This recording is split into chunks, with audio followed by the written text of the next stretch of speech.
You know, beach erosion has been an ongoing problem here in San Diego County and in fact up and down the coast of California.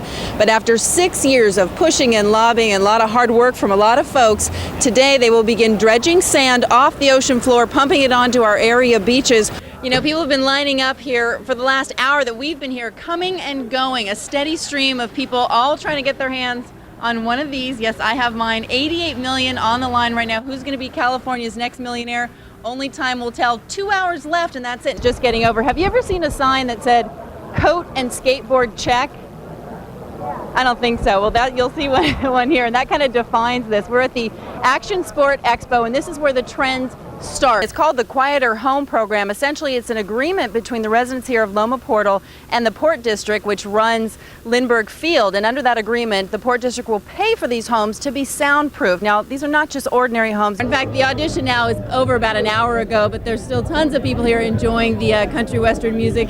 And you know, it's interesting, many people who showed up were actually singer-songwriters. They just wanted to get their material in front of the right person. But by and large, most of the fans were just huge fans of Toby Keith, who wanted to hang out with the country superstar. If you're a fan of old school music, R&B, soul, Motown music, you definitely wanted to be at Humphreys by the Bay tonight.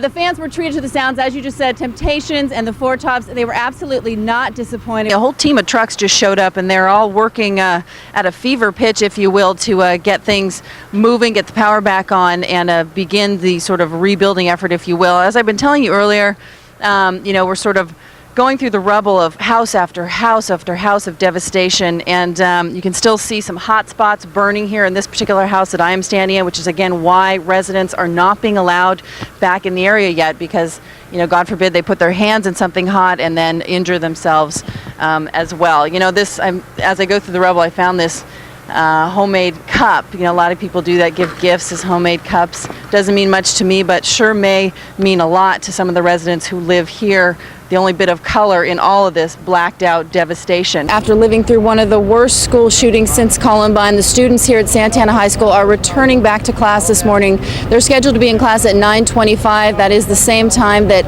Andy Williams, the alleged 15-year-old shooter, will be arraigned on murder charges. Briefing of today's strategy is going on behind me. It's about to get started in just a couple of minutes. You can see a lot of firefighters milling about. We are expected to hear nothing but good news in terms of getting this blaze under control, although we are told that there has been one minor injury. We are told that a firefighter fell about an hour ago, fell about 5 feet and took a blow to the head. He had to be medevaced out, and they're deciding right now if he needs to be transported to the hospital.